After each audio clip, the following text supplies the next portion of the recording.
All right. Hi, everyone. Thank you for being here in this room together. And hello, everyone on Zoom.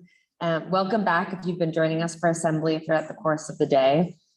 My name is Becca Kaufman. I'm a second year in the PSU Art and Social Practice program. And I'm excited to introduce our next event, I Want Everyone to Know, with my second year classmate, Laura Glazer, and her collaborator, Ms. Melodie Adams. Together, they'll be presenting a keynote interview for you today. Ms. Adams is an artist, educator, and community leader who teaches first grade here at Dr. MLK Jr. Elementary School. She's taught here for 14 years.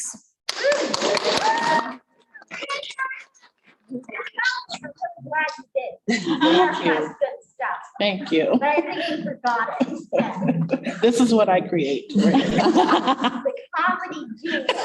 That's Mo for the people on Zoom who can't see. Laura here is an artist, photographer, and graphic designer based here in Portland. The two of these people were brought together this past spring after a piece of artwork by Ms. Adams inspired this entire school to participate in a Black History Month project. Over 300 students, teachers, staff, and parents created art pieces to hang on every door in the school that depicted figures and milestones in Black history. Laura saw the project and was so inspired that she photographed each one and published a book of the photos. Laura and Ms. Adams had many conversations which helped shape the soul of the book. Today's event continues those dialogues with the intention of sharing what Ms. Adams wants everyone to know, with Laura and with you.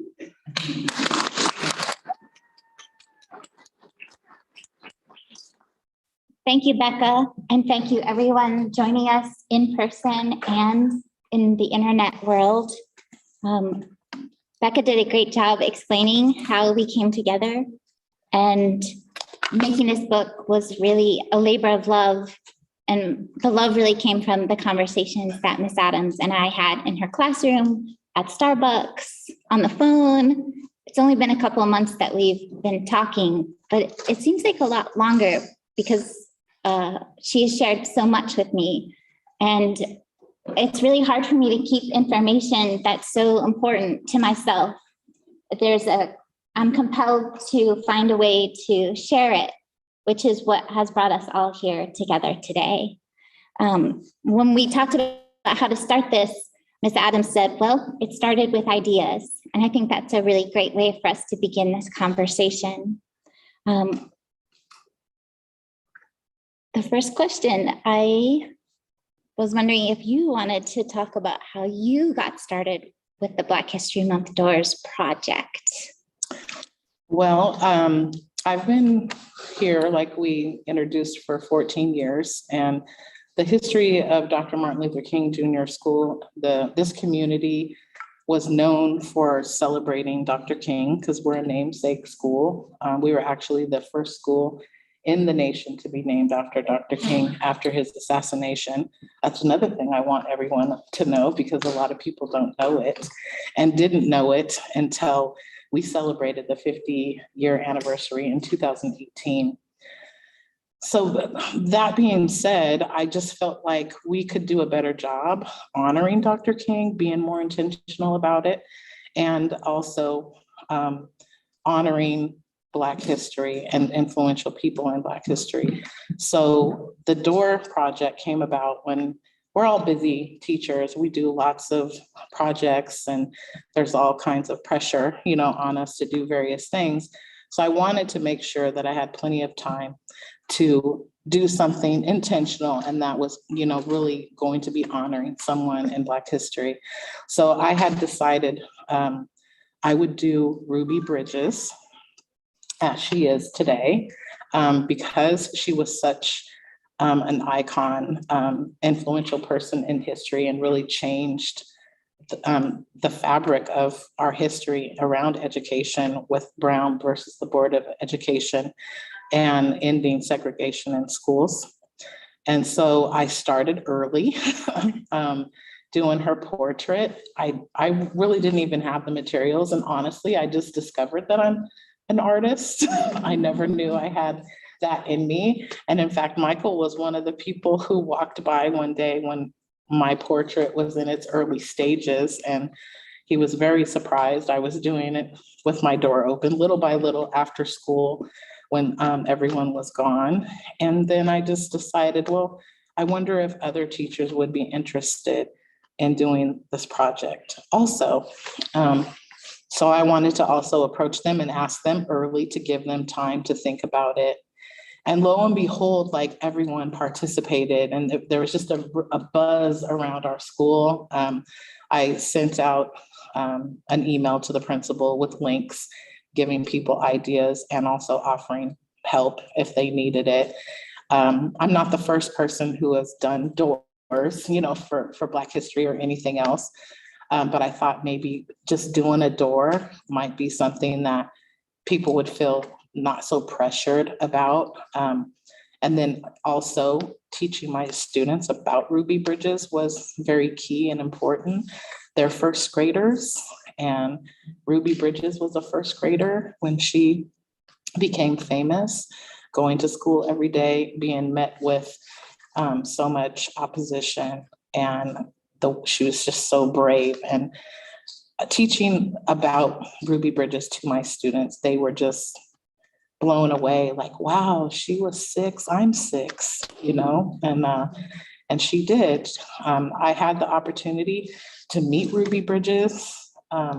She was a keynote speaker at a race summit that I attended in New Orleans with Glenn Singleton, his organization, Courageous Conversations about Race. And I met a lot of really great people from really all over the world, definitely all over the United States, but I met people from Dubai, from Israel, and we are all assembled together to talk about race and the impact of race and identity in schools. So this has kind of come full circle. Listening to Ruby Bridges at that conference inspired me, because here I'm hearing exactly what happened in true time with the person who actually was there. Here she is, you know, as a woman. And we got to hear her experience from her mouth, which was really, really impactful. And my co-teacher, Ms. Gustafson, she was there. We were at that conference together. She also did Ruby Bridges with her first graders and studied her, but her door was Ruby Bridges as a child, the famous photo of her in her braids that we often see today. Your classrooms are next to each other or close to each other. Yeah, we're side by side. So when the kids, they got to see her as the little girl, but then also as the woman that she is today, still going around the country talking about her experience. And I don't feel like it's talked about enough. I feel like that is such an important thing to think about. Not too long ago, we wouldn't be able to gather this way, you know, like we're gathering here today. There's so many different walks of life and races and language spoken right here in this room. And to imagine, and this is exactly how I explain it to my kids, you know, my students, like we wouldn't be able to be here today. We wouldn't be able to be here together. And a lot of people don't know who Ruby Bridges is either. A lot of people, including Black people. So that's how it all came about. And I'll also point out, this is an enlargement of one of the photos I took of Miss Adams' artwork on her door. And the hair is beautiful, drew me right in. So after the event, please feel free to come up and take a look. There's so many questions I could ask you just about what you said, but I want to make sure that we get to our next question. Yes. In the program for assembly, which you can also download from our website, we have a homework assignment listed. The assignment we gave is research an African-American person who contributed to society, who is not often talked about, and then use this research to strike up a conversation that starts with asking, did you know? What did you find out when you did the homework assignment, Ms. Adams? Well, I contacted several important people in my life, and people who were, older than me a little bit. I guess I would consider them to be elders. I contacted an uncle who was born and raised in the South. He's almost 80 years old. I contacted a cousin who was in his 60s, who also was born and raised in the South. And I also asked my godmother some questions about her perspective. She was born and raised here and was here during, the civil rights movement with my mother. They were, their best friends and were in the thick of all of those kinds of things when it was not, when white people were not coming over to this neighborhood, frankly. But these two white women were brave enough to be over here because I've always grown up around people of color. My Aunt Marla worked for the Port of Portland, so she was always meeting people from other countries. So I've been exposed to people from Trinidad and Africa and Mexico and all of my life. And she would have really cool potlucks at her home, and I got to try all kinds of food. I was a chef before I became a teacher. So all of those kinds of things, kind of inspired me to be in diverse environments. So there was a couple of things that my uncle said that was, it saddened me. But I still think it's important for people to know. I wrote a few of the things down, and he in fact said, "Oh, you don't want to use me. I feel like what I have to say is not positive, for this kind of forum that you're doing." And I said, "No, what you have to say is important. What you feel like you want people to know is important." And so just a few of the things that he said is, one of the things that he said is, unfortunately, I don't have a lot of positive memories with my interactions with white people because of the era I come from. And growing up in the South is a whole different experience than growing up in the Northwest and the Midwest. It's very different. So he doesn't have a lot of positive experiences. He feels like his era, his generation, they're very wounded, and so they kind of just keep going, doing, their due diligence, going to work, being productive members of society. But there's a real big lack of trust in that generation. Some of the things that he told me that he witnessed, being, 5 years old and watching, a white man elbow his mother out of the way to get on to the bus. And with that, he told me, and what can you do? And here you're a boy, who wants to stick up for your mama, but you don't dare challenge that.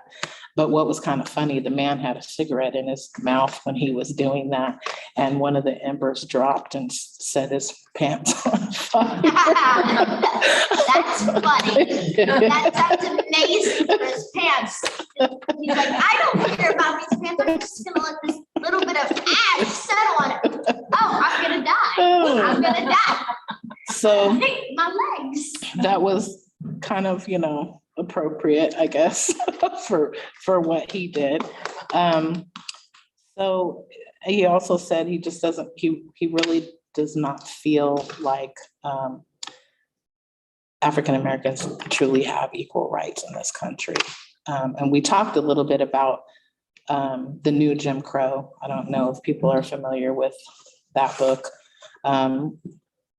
It's just the old Jim Crow kind of masked with education to prison pipeline and all the different microaggressions, that we're often faced with. So But he did say on a positive note that he sees his grandchildren and his great-grandchildren playing with all kinds of different kids.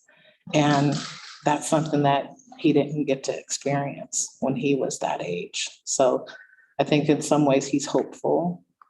Maybe it may not completely transform in his lifetime, but he's thinking it will be even better when they're almost 80. So, and then, do you mind if I quote what you said, Aunt Merlin? Go ahead. And correct me if I'm wrong, but I don't like to necessarily speak for other people, but, and I can understand this stance as well, but she also told, this is coming from a white woman's perspective, that hopefully we can just stop, being so intense about being identified and labeling ourselves and just relate and love as people. And I think that's powerful. Although I did also share with her, a person of color may counter, that saying, well, when I show up this color, I get treated this color, so that's why I think it's important for people to talk to each other and ask questions and not assume, but be mindful of the deep wounds in this country. And, we all see the news and we see the different movements that have been going on. And it's still here. Yeah. It's interesting that the two people you asked and the different answers you got are on like a spectrum, and you're in the middle of that as Yes. an educator and as a person in the world. How would you answer your own question if one of your children called you and said, I got this homework assignment? What do I want everyone to know? There's so many things I want everyone to know. I feel like Black people in this country, I often go back to Black, because I feel like, even though I'm an educator and I love all children from all races, and I'm here to educate, that's what I'm here to do, and inspire. But just my experience growing up in Portland Public Schools as a biracial little girl, and my children's experience growing up Black in Portland Public Schools, and being a parent, and then shifting that to being an educator, I was honestly very shocked in the things that I saw as an educator.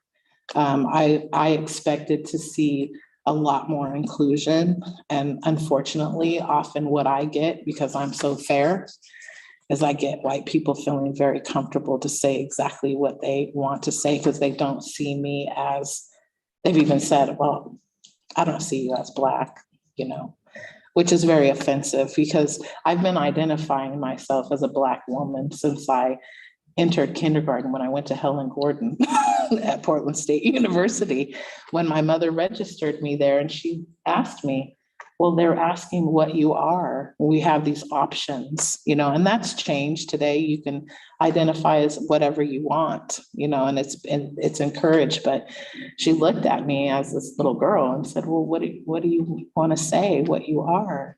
And I said, I'm Black, Mama.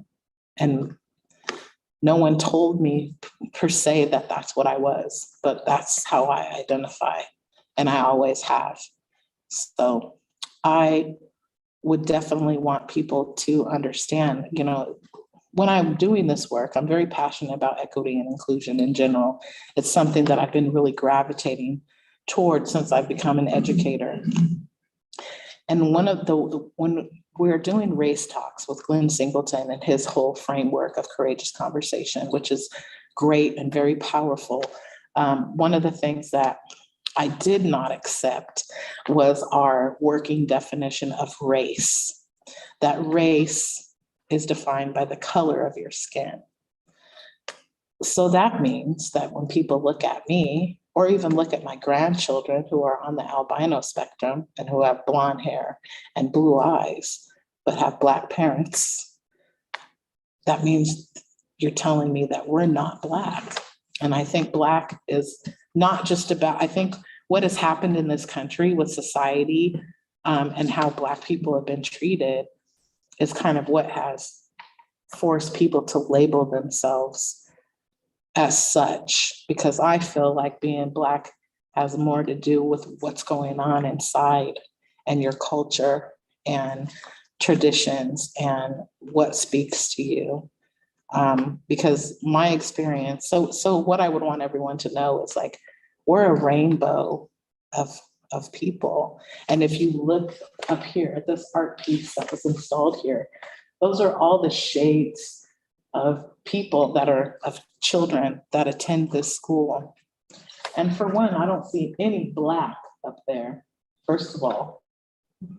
And many of those shades are students that identify as Black, as African American.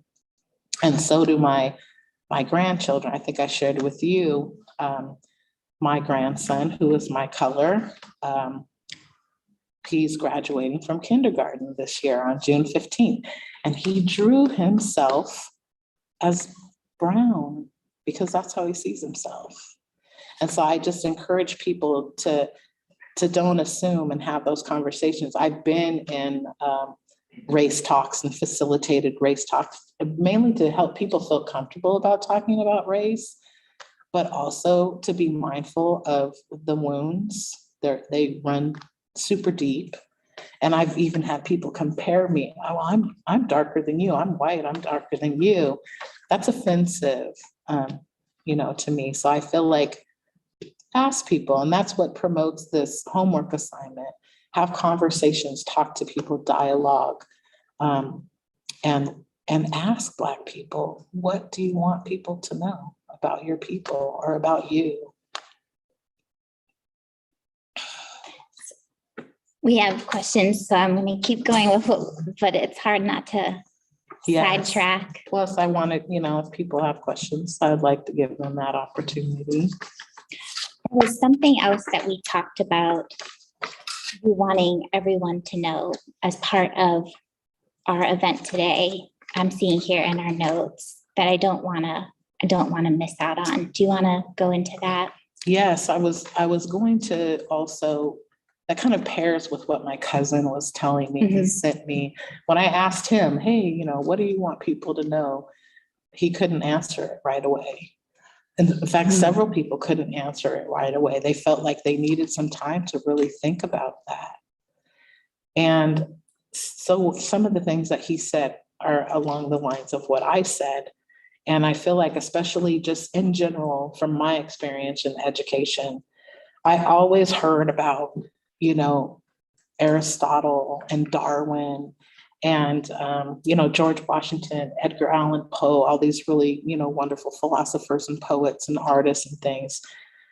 But I feel like that's the norm in this society, but the norm is not to talk about, Ruby Bridges and Thurgood Marshall and Phyllis Wheatley and Cornel West, Dorothy Johnson Vaughan, Mark E. Dean, and some of these people are still living, so I think it's important you might have a neighbor who's done something like super fantastic and you don't know, because we just assume that this umbrella of talent is recognized by dominant culture. And I think that we need to have conversations so we can start establishing that, having these conversations about Black people, all people, of color, to make that also the norm. So when kids are learning in school about science and inventors and influential people in history, that the norm is also bringing up those people as well. Were there Black History Month door artwork pieces that represent what you just talked about? Were there any that stand out in your mind as doing that very successfully? Yes. What I think what I loved about the project is everyone kind of did their own spin on what they wanted people to know. I know that one of our teachers did a door on great musicians and jazz, and another, our math coach did a door with the hidden figures, we had a Mo, and his mom also did Ruby Bridges too, and different perspective of her image. We had our little babies, did a bunch of stuff about Dr. King. And we had the Montgomery, Alabama boycott. There were so many different ideas that people, so it wasn't just not that, Harriet Tubman and Dr. King and the people that we hear about, a lot of are so important, but it was really nice to see all the different ideas. Someone even did, I think it was one of the teacher's assistants, did different skin tones of different people. Yeah. With all the faces and the skin tones. Yeah, but there was also one that was just hearts with skin tones and the person named and their birthday and their passing day, or if they're still alive. I took the kid, and then also a lot of authors and just a lot of, it touched me, to the point to where when I was at a staff meeting, I had to say, I'm so proud of you guys. I'm so proud to be a part of this school and to be a part of the staff, because everyone participated. And it was the first time that we had we all do Black History Month here and teach our kids, but the secretaries did a door, the assistants did a door, so many people, and parents came in and helped do doors. And then another thing, because of the COVID-19 pandemic, we were not allowed at the time to have a lot of parents come in to see all this work. So it was really beautiful to have, someone, Mr. Monford, took pictures of everything and made a slideshow, and then also picked kids from different classrooms to talk about what they learned about this specific person. And we turned that into a slideshow. So we have, evidence of all this. And I just hope that we keep this up. I don't know how much longer I'm going to be here, so I'm hoping that whatever I continue to do here, that people pick up and continue on and make it even bigger and better. Because I remember when I was young, hearing about Dr. Martin Luther King Jr. School, there was always something going on in lieu of the culture here. And then it kind of, fell by the wayside. We used to have tumblers here. We had a drill team, which Miss McKenzie brought back, and we march in the junior parade and all the parades around the city. So I feel like we're on our way back to having a real sense of community here again, in the way we had before. Some of that I got to witness at the Dr. Martin Luther King Jr. Celebration Day on April 29th, which is something you organized with some collaborators as well. Yes, Nancy Rios and Amanda Lariva. Her and I and Nancy are the key people that have been organizing this. When we first started it, they were super on board, and they've been helping me ever since. And this event has been magnificent, every year. I have high expectations for it every year. This whole place was transformed into a jazz club. You wouldn't even recognize it. We've had LaRonda Steele, local blues singer, come, and Gary Fontaine, who is a bass player for New Shoes, come sit in. We've had choirs here. Lou Frederick, who marched with Dr. King, comes, our senator. It's just been really wonderful. And so this year I was worried that, maybe it wasn't going to be as grand, that, because, when you do things that great, it's kind of expected, year after year. But under the circumstances, I think it turned out really good. I was very, very happy with how it went. And we really wanted to showcase more students and student work. So we got to showcase the doors. We turned our fence into the doors and student work. Some of the kids who are doing their assembly tomorrow got to present some of their things. We had local businesses here that we wanted to support, and services in the community, just to really kind of start building those partnerships. We built a partnership with On Point Credit Union and the Blazers. We've gotten donations for these kinds of things, so it worked out. It was incredible. Thank I you. was happy for days after that celebration. Well, I think at this point, maybe we'll skip to our part 5. Excuse me. You've told me that you ask your students, what are you wondering about today? And I'd like to ask you, what are you wondering about today? Excuse me. God bless you. Well, I'm really wondering about what the audience feels about how this came about, how they feel. I'm wondering what people are thinking about this experience, honestly. I have wonders all the time. I agree with you. I have one about everybody here. I'm right there with you, Mo. So yeah, I'm kind of wondering about that. Like, I'm wondering what the perspectives of people who wanted to come listen and who are interested in this book. I'm kind of wondering what their wonders are, honestly. Me too. And your wonders. Do you Yeah, have a what do wonder? I wonder? I am wondering the same thing. While you were talking, I was wondering how you and I would talk in a couple weeks or in a couple of days about what it's like for the two of us to be in this conversation with each other. Me being from the East Coast, white and Jewish, and you being from the Pacific Northwest, identifying as a Black woman. Like, what is it that makes it so that we continue talking and like keep coming together? Is it the art that brings us together? Is there something? I'm just wondering about that. But honestly, I think it's been these conversations that we've had. And I've learned something new about you every time we talk. And I think you've learned something new about me every time we talk. And like you said, when we started this interview, it started with ideas. And since we've been having these conversations, I've had many, many ideas about so many things.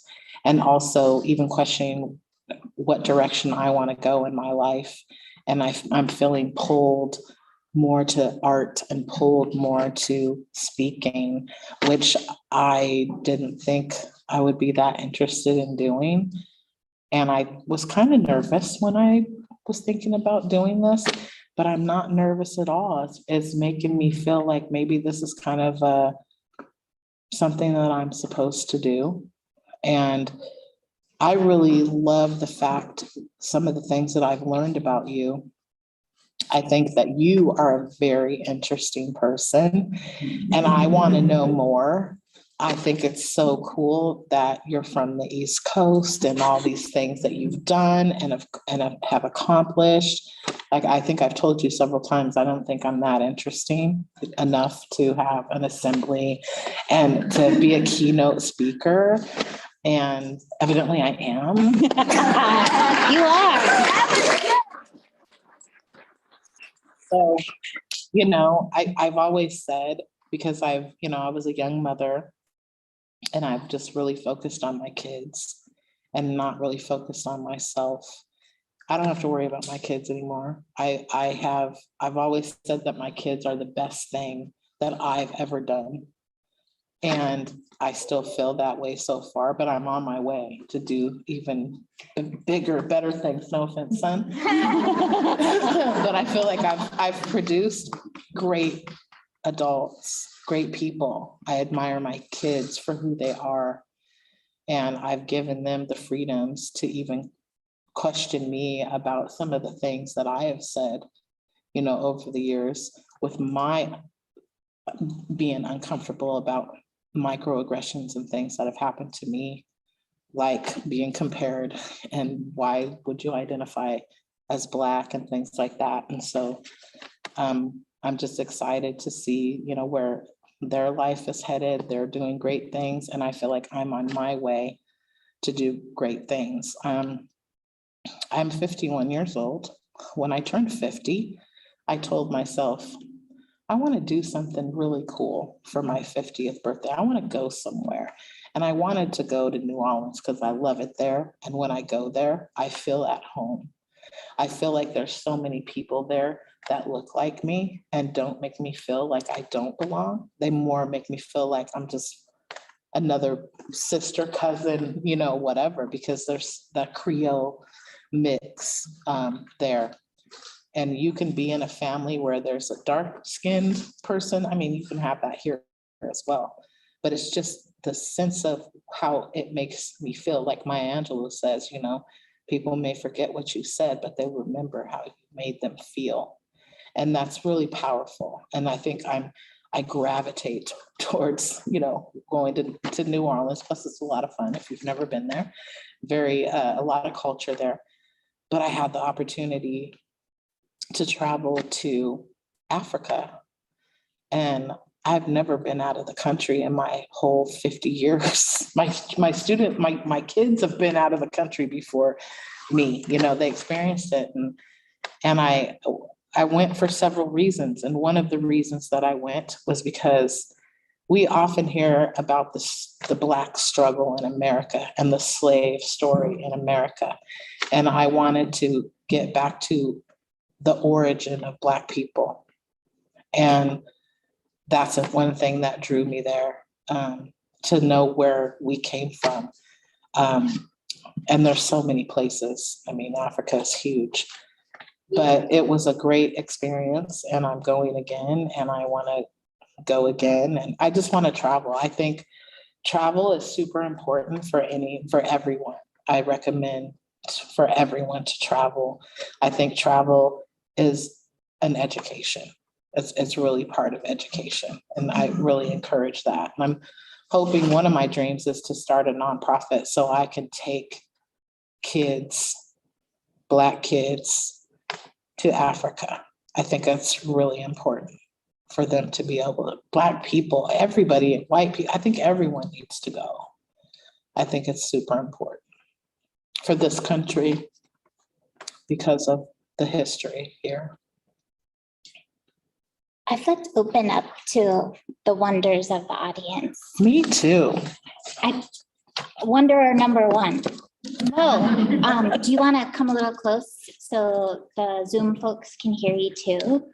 Okay, you spoke really well. I've never heard you speak like that. That connected to my soul so much. Aww. It felt like me listening to gospel in the early morning when I'm almost like when I'm waking up and I listen to gospel on my radio and I'm like, what am I gonna do today?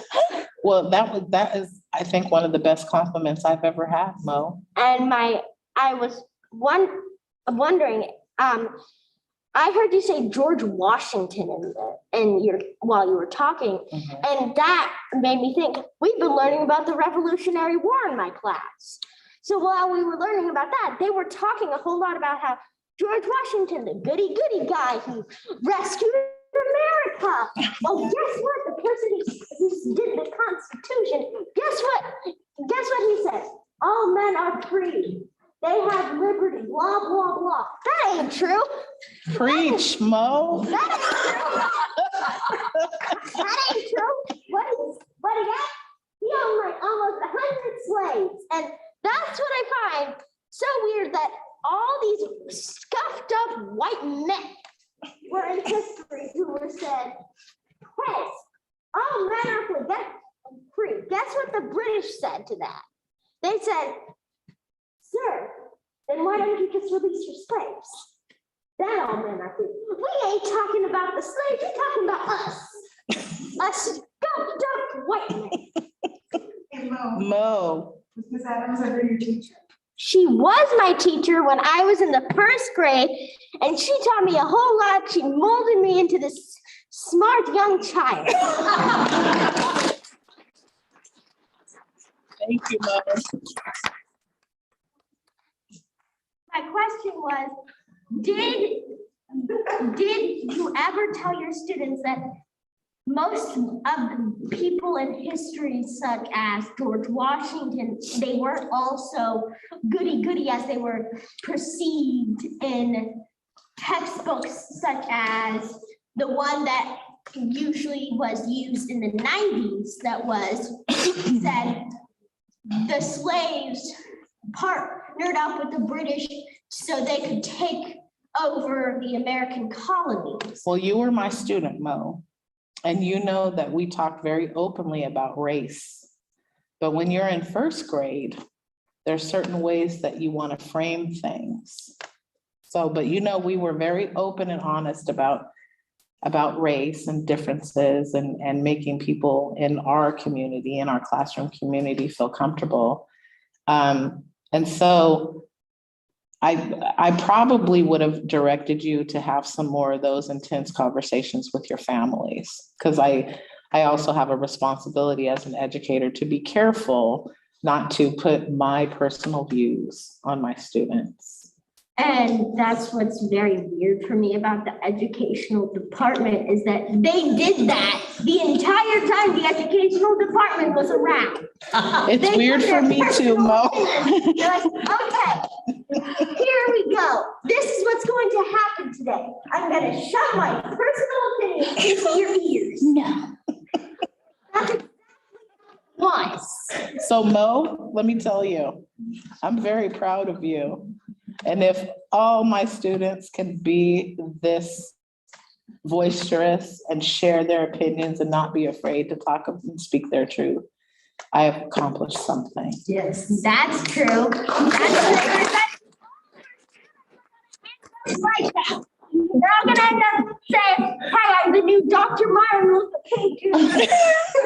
here to preach. I'm the new Dr. Martin Luther King Jr. and I one day will have a school named after me." The School of Mo. School of Mud. Oh, Miss Lisa. Yes, thank you. Well, I can't wait to come to that school. I hope you invite me as an artist. I definitely will, and I will invite Ms. Adams. Okay, so I have a big question for Ms. Adams, though. I'm really curious because she was wondering how we were feeling about the doors. And I was looking over at some of your colleagues who I now consider friends and I've known for years at this point, and I love it. And I'm just wondering, like, how much do you all have these conversations? Not so much with the students, but what kind of opportunities do you have to have these conversations with each other? I'm trying to look at you too, Ms. Johnson. Well, I mean, we all have pretty deep conversations about race, but especially like Ms. Lariva, Ms. Johnson, Ms. Gustafson, we became friends in addition to colleagues. So we have pretty deep conversations at times about how we feel about race. And how we feel about how the education system operates. So I feel like this school in particular, you know, I think we're over it's taken us a while to get to the point to where we're at, you know. And I think that's the worst part of it for me is the politics, the bureaucracy. I was telling Laura, education makes me feel confined a little bit.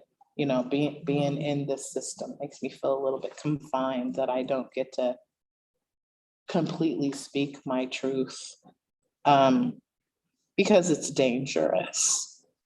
And when I am working with people in coaching for Educational Equity CFE organization and the different inclusion groups that I belong to and diversity groups, they've had lots of things happen to them, you know? And so I also tell people, when you are going to enter this world to fight against racism and fight for inclusion and honoring the diversity in your communities, you need to be prepared for what may come. And I think that was very telling in some of the things that we've had in our elections and the different movements that we've had pre-COVID and during COVID. But for people of color, like, we don't have a choice. We live it every day. You know, I remember as a young mother, my son is, how old are you now, 31? I still worry about him. I mean, and he has a good head on his shoulders. He's a professional, very intelligent, but because he's a Black male, I worry about him. And I know most of my friends who have, you know, children of color worry about them too. So, did I answer your question? Yes, and then he gave me so much more, so thank you. I tend to do that. I think it's the teacher thing. It's just. That's exactly what you did with our class when we raised our hands and asked you a question. You responded that you did not answer our question. Did I leave you wanting more? Yeah, you always left. I always left everybody in our class saying, "What? What do you mean by that? Do you mean if we do this, we can't do that?" We're close to our ending time for this portion, so I'm gonna invite Becca back up for a brief announcement. Thank you so much, Ms. Melodie Adams, for being here. Thank you for having me. Your deep grounded authenticity is a huge inspiration, and it feels really special to have had this experience with you all today. Thank you. So as we near the end of today's assembly events, I want to invite you to return again tomorrow morning, right here at 10 a.m. Pacific, for the Social Forms of Art Journal release party, which kicks off our final day of assembly. And Social Forms of Art Journal, for those who don't know, we call it SOFA Journal for short. And it's actually a tri-annual publication that our program, the Art and Social Practice program, releases every term, that consists entirely of interviews. And one of those interviews for this particular issue is actually a conversation between Laura and Ms. Melodie Adams. So you can read more about that when it gets released tomorrow. And until then, please join Ms. Adams and Laura toward the back of the library over here for the book launch of I Want Everyone to Know, the Black History Month doors at Dr. MLK Jr. Elementary School. They'd love to talk with you about you, what you want everyone to know. Thanks, Becca. I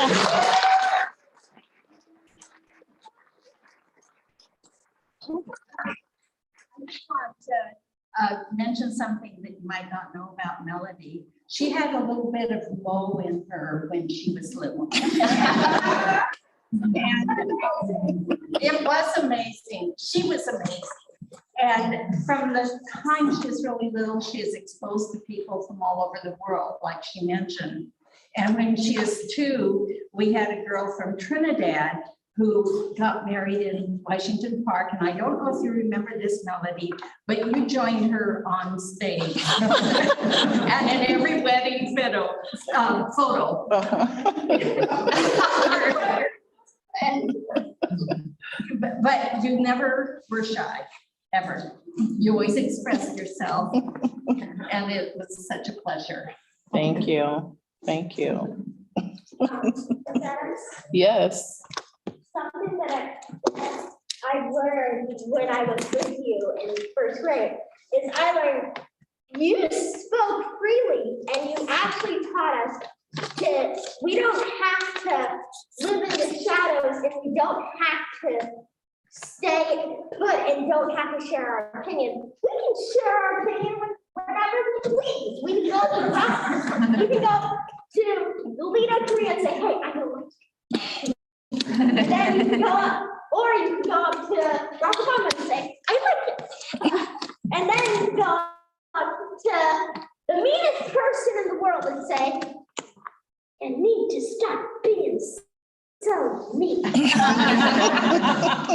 the magic of speaking freely. And now that I know you did that when you were my age, I think, hey, me and Miss Adams had a very load of stuff in common. Oh, Yeah, And that's why I connected to what you said when I was with you in first grade. And right now, I connect so well because it's exactly how I feel when I go to a protest and I say, hey, we need to start stopping this from happening.